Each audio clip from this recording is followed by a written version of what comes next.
Hey man, say man, it's your boy DAALIGHT man, DAALIGHT TV, back at y'all with another one. And on this trip, we're gonna get into week 2 of testimony from America's very first Frico conspiracy trial against Sean P. Diddy Combs, aka the John Gotti of Baby Oil, or as I like to refer to him, Baby Oil Diddy, Baby Oil Diddy.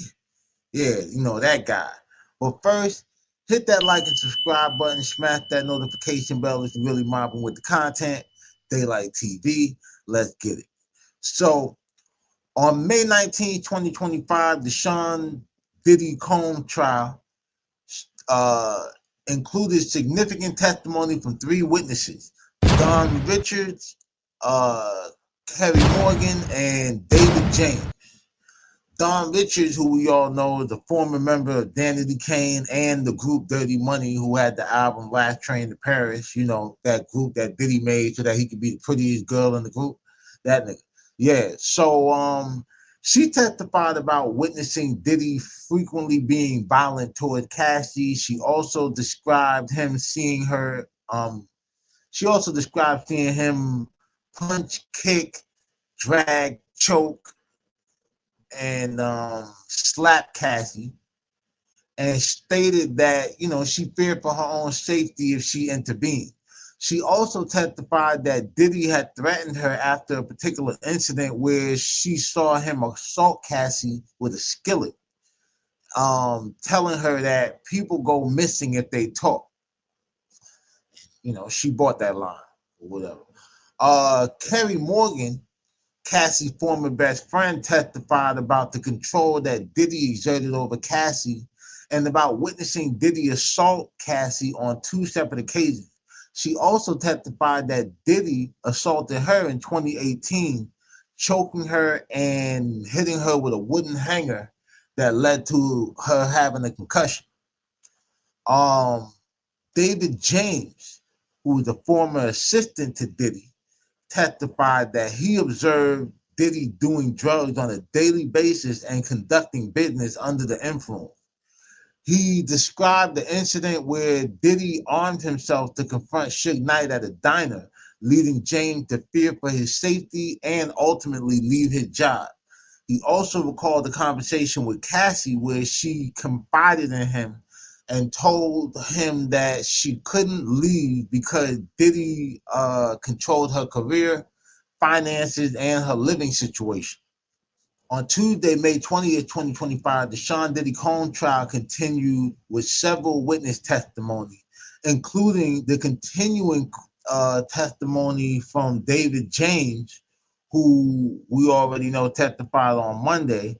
And he continued to describe the incident where he was tasked with driving Diddy to and a bodyguard to confront Suge Knight at a diner. And at the same time, Combs had multiple handguns in the car.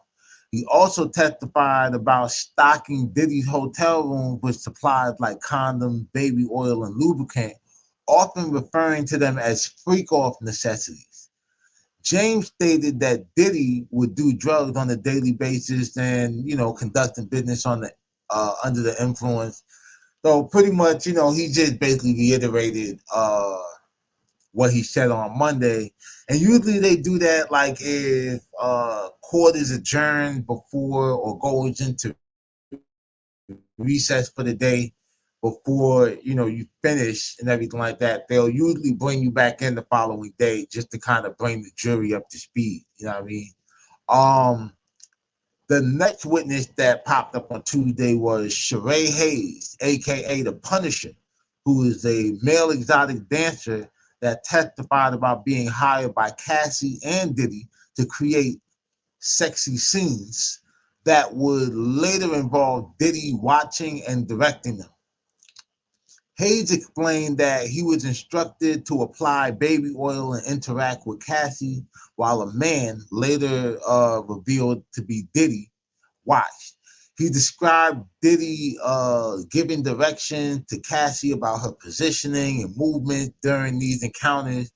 Hayes also said he never saw Diddy take any drugs or appear intoxicated during these sessions, but he was offered marijuana, you know what I'm saying, himself.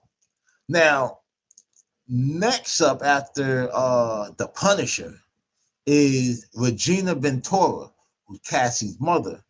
Now, she testified that Combs had threatened to release a sex tape of her daughter after learning that she was dating Kid Cudi. She also stated that she took out a home equity loan to pay Combs $20,000, fearing for her daughter's safety. She described seeing bruises on Cassie and taking pictures for evidence of abuse. Now, all that being said, it leaves me with a lot of questions because this is like Cassie's mother. So this is your daughter, Shorty. So you're saying that a guy is threatening to release a sex tape of your daughter, basically blackmail. That's illegal. So you could have gone to the cop. You said that you took out a $20,000 home equity loan to pay off Diddy, fearing for your daughter's safety. So either paying for him to leave her alone, to stop messing with her, or to not release the sex tape. Either way, it's 20 grand. That dude probably got earrings that are worth 10 times that. You understand what I'm saying? Like, what was 20 grand gonna do?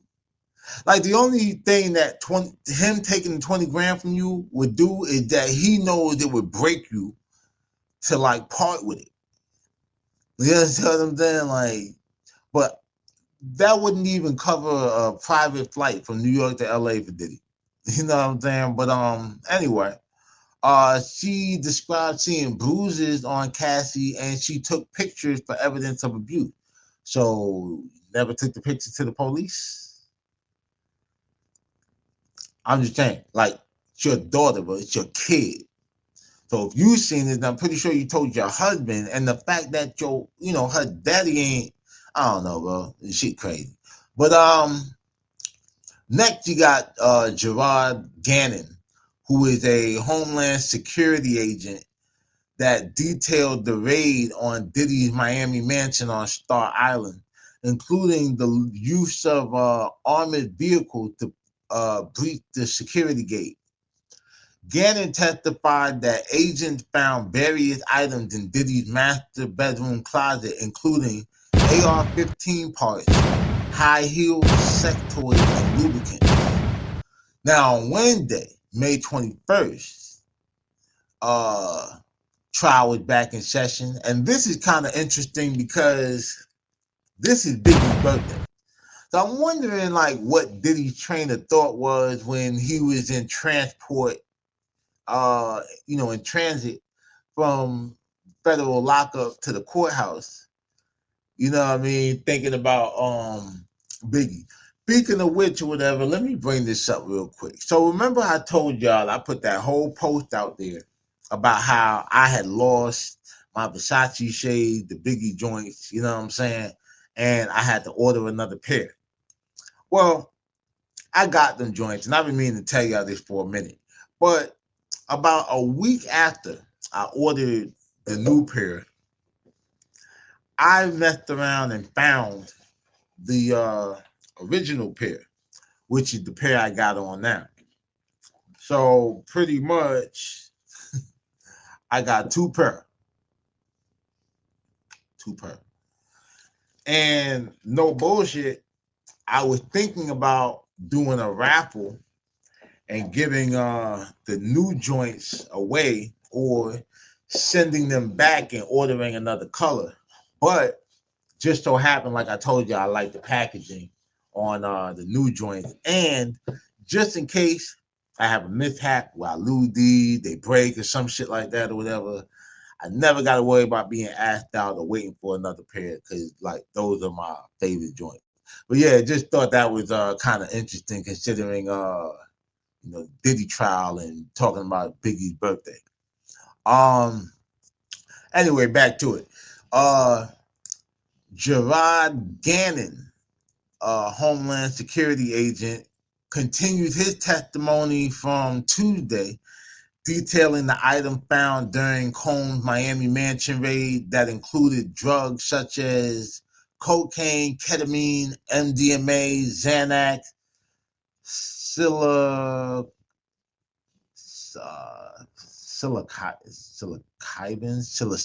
some shit like that. I don't know. Hey, so I went and looked it up. It's psilocybin. It's basically a psychedelic. They find it in mushroom. But back to the content.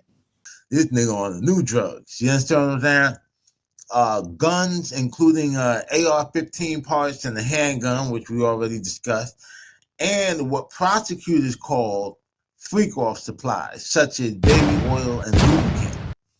He was cross-examined by Diddy's defense, who questioned whether or not fingerprint analysis were done on the seized weapons, right?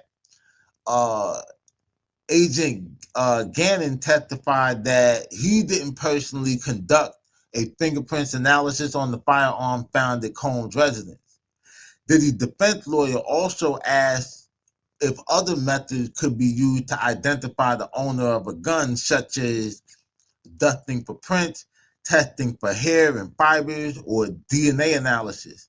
The agent confirmed that these methods could be used. So while the guns were found at Diddy's Miami mansion, the Homeland Security agent who testified about the raid stated that he personally did not perform a fingerprint analysis on the firearm. And from what I was looking through, whatever, it doesn't seem as if anyone else might have either. Now, Don Hughes, who's a forensic psychologist, was called in as a blind expert witness, meaning that she has no prior knowledge of the case. She testified about the dynamics of abusive relationships, the psychological impact of trauma. Also, she explained the concept like trauma bonding, love bombing, and the effect of trauma on memory and disclosure. Right? George Kaplan was called as a witness on Wednesday, and Kaplan is a former executive assistant of Diddy's. Kaplan testified about his time working for Diddy, detailing tasks and responsibilities that included ensuring Diddy had necessary items and setting up hotel rooms for him. Kaplan also testified about Diddy's alleged threat to his job. Now, he was granted immunity to testify after initially indicating that he may invoke his Fifth Amendment rights, fearing that he may incriminate himself. All right. The prosecution presented photos of the items that were seized from Combs' Miami mansion, including drug, guns, and freak-off supplies like baby oil and lubricant. They just love throwing that in there. However, rapper Kid Cudi was supposed to testify that day, and his testimony was postponed.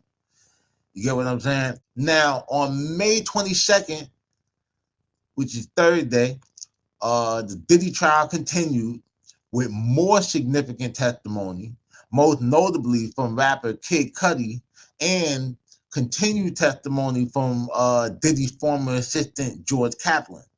Now, Kaplan's continued testimony provided detail about Combs' alleged violent behavior, drug use, and the length that his staff went to protect his image.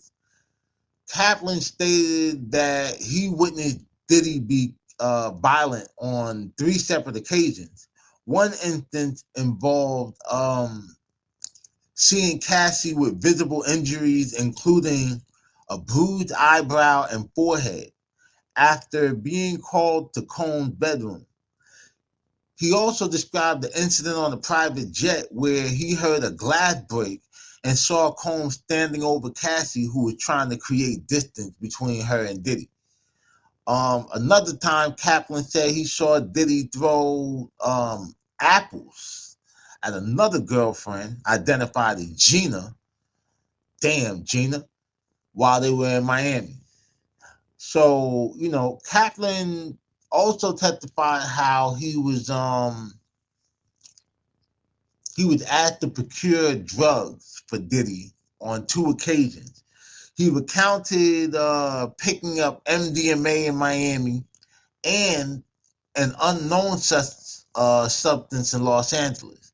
Probably that psilocybin, whatever the fuck that shit was. He ain't even know. I used to sell drugs, and I don't even know what them drugs are. But he explained that he would set up and clean Diddy's hotel room before and after his stays, often finding baby oil and lubricant. And he admitted to tidying up the room to protect Diddy's image, to protect embarrassing photos from being leaked. Kaplan also testified that Diddy would frequently threaten his job, and he ultimately resigned because he was uncomfortable with the violence that he was seeing. So yeah, this was his executive assistant, you know what I mean? And like I said, he was granted immunity in exchange for his testimony. However, he expressed great reluctance to testify, stating that he did not want to be in court that day. Now,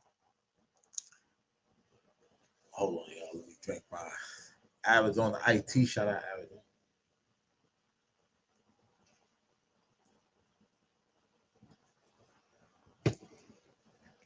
Big old sip. Now, the witness everybody been waiting for was Kid Cudi. Showed up to court smoking a cigarette before he, walked in, took the stand, leather jacket, all that. Like, he was not dressed for court. You know what I mean? He took his court date about as serious as Michael Jackson was taking his. Remember how everybody was like when Chris Rock said Michael Jackson was going to court looking like Captain Crunch? But yeah, Kid Cudi, whose real name is Scott Miscuddy, I think I said that right, Miscuddy, but testified about two main incidents: a break-in at his home and the firebombing of his Porsche. Now, I heard about the Porsche bombing, never heard about the break-in at the house. But Kid Cudi testified that on December 2011, after Cassie told him that Diddy had found out about their relationship when he received a frantic call saying that she was scared, Cudi then received a call from Diddy's assistant, Capricorn Clark, who said that Diddy and an associate were inside Kid Cudi's home. Cudi said that he drove home and called Diddy and asked if he was in his house. Diddy allegedly responded calmly, saying that he just wanted to talk. When Kid Cudi arrived, though, Diddy was gone. But he said that there were gifts unwrapped, like I guess on the counter or, that were under the tree, and that his dog was locked inside of the bathroom. You know what I mean? He then talked about the car bombing in January 2012, where Kid Cudi's Porsche was firebombed with a Molotov cocktail. Now, Cudi testified that he believed Diddy was behind the attack, although he had no, direct or hard evidence. He described meeting Diddy at a Soho house in Los Angeles, where he said Diddy appeared calm and kind of denied knowing anything about the car. Years later, Kid Cudi said that Diddy had apologized to him for everything, whatever everything was. And, that was pretty much, I guess, the last time he really hollered at Diddy. So Cudi testimony really just aimed to demonstrate, the pattern of harassment and intimidation by Diddy against those who were either romantically involved with Cassie or, supporting supporting her getting away from him. You get what I'm saying? And this just further was used to support the prosecutor's broader narrative about Combs' alleged criminal enterprise. You know what I'm saying? Now, other key events were um, the hotel manager's testimony. And this is the general manager of a hotel in Beverly Hills that testified about Combs' stays, noting excessive use of candles and baby oil. It's like, damn. But I mean, it's 1,000 bottles of baby oil and lubricant. I'm guessing these shits are gonna show up everywhere. Shiny ass nigga.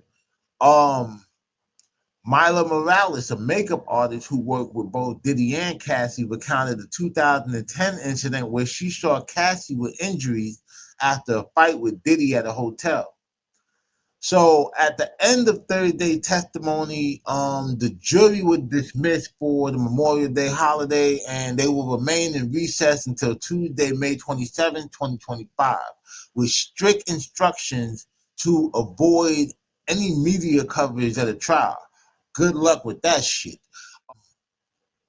Also, during this week of the Diddy trial, it was several rumors and pieces of misinformation that circulated online, often fueled by the trial's high profile and, sensitive nature. An AI-generated song falsely attributed to Justin Bieber titled "I Lost Myself at a Diddy Party" went viral. The song's lyrics reference allegations of sexual abuse and misconduct at Diddy's parties, fueling speculation about the relationship between the two celebrities. According to CBS News, multiple AI audio detection tools indicated that the song or parts of it were likely AI generated. Manipulated images also surfaced, placing Diddy alongside Jeffrey Epstein and Donald Trump, implying a connection between them and suggesting a wider conspiracy. There's no verified evidence to support the claims suggested by these visuals, according to the Provenzano and Associates law firm. A false allegation emerged claiming that Hillary Clinton was involved in the death of a child who was at one of Diddy's parties. According to the Economic Times, news guards reported that the voice of the supposed whistleblower who made the claim is widely in the widely shared video was AI generated. So they going crazy with this AI shit. You know what I'm saying? Persistent rumors about Diddy's sexuality resurfaced, fueled by social media and discussions about the allegations against him. These rumors are often spread using derogatory language and perpetuate harmful stereotypes. But yeah, like niggas been speculating about Diddy's sexuality long before he was on trial. Just ask Wendy Williams. Speculation arose about other celebrities such as Usher and their potential involvement with Diddy, particularly after Don Richard testified about a dinner in 2009 where she allegedly saw Combs punch Cassie. These claims, however, lack evidence. One of the rumors that spread online primarily through a fake tweet that looked like it came from Inner City Press was, which is a news outlet covering the Diddy trial, claimed that during Cassie's testimony, she said that she contacted Nicki Minaj for support during her relationship with Diddy.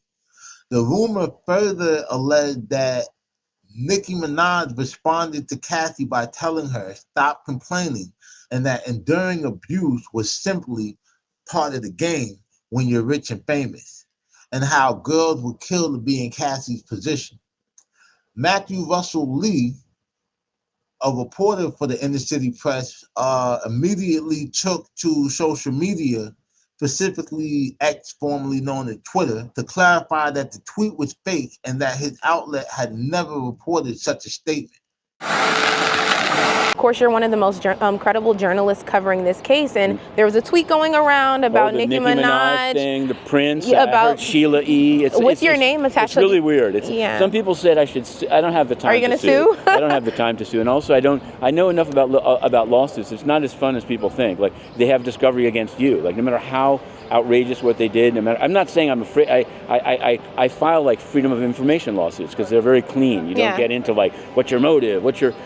I also don't want, whether it's Nicki Minaj or anyone to have the name of it. I didn't do it. Yeah. All I can do is like do a tweet and say this is false. I didn't report that. I can't. I mean, I'm glad to say it here, but I don't intend at least.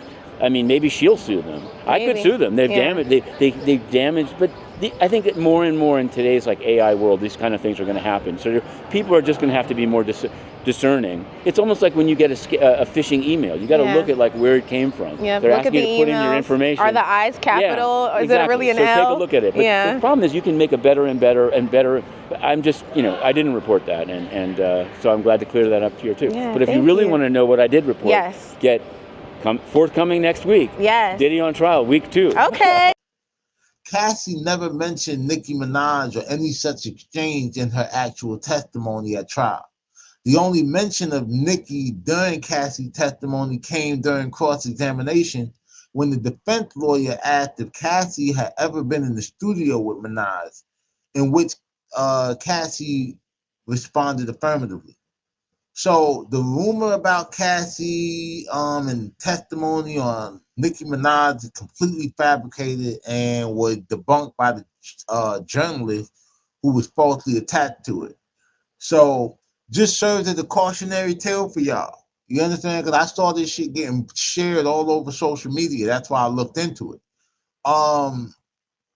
But yeah, cautionary tale about the dangers of misinformation and the importance of verifying sources before, you go sharing this shit all over and then it goes viral.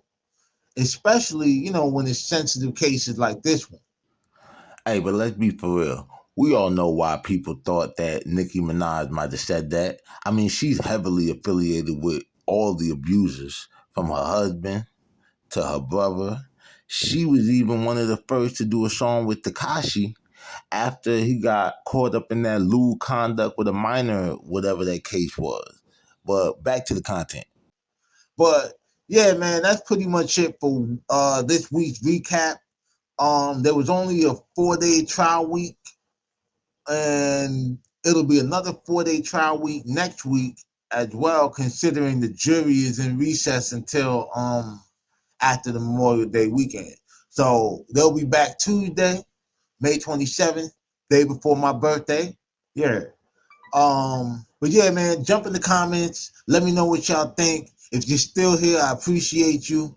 Make sure you hit that like and subscribe button. Smash that notification bell if you're really mobbing with the content. And as always, stay dangerous so you can be safe, especially if Diddy is standing behind you. It's your boy DAALIGHT TV. I'm out.